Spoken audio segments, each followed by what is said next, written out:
विधान परिषदेची संधी कोणाला द्यायची हा निर्णय पक्षाच्या वरिष्ठांचा असतो. तो त्यांनी जिशान सिद्दीकी यांच्या रूपाने घेतलेला आहे.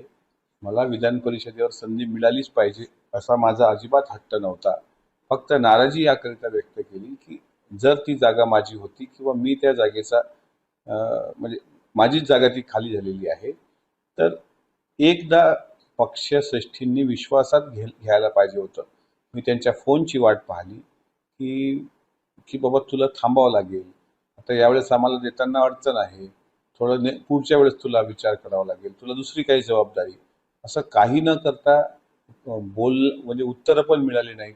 याचा मला खेद वाटतो आणि म्हणून मी त्या अनुषंगाने ट्विट केलंय की जर सामान्य कार्यकर्ता हा राष्ट्रवादी काँग्रेस पक्षाचा कणा आहे, तर मग सामान्य कार्यकर्ता मी स्वतःला समजतो, याला विश्वासात का घेतला गेला नाही या बाबतीत मी खेद व्यक्त करणारं ट्विट केलंय. यापूर्वी राज्याचे उपमुख्यमंत्री दिवंगत उपमुख्यमंत्री अजितदादा यांच्यामुळे मला 6 वर्षापूर्वी संधी मिळाली होती. त्यांनीच माझं नाव शेवटपर्यंत लावून धरलं होतं आणि त्यांच्या पुण्याईनंच मी आमदार होतो.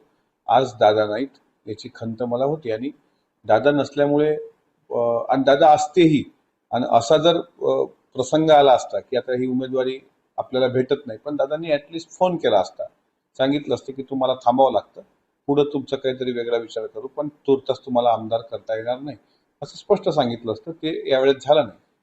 पहिली आमदारकी दादांनी दिलेली आहे आणि दुर्दैवानं शेवटच्या काळामध्ये दादा आमच्या सोबत नाहीत याचा खंत होती.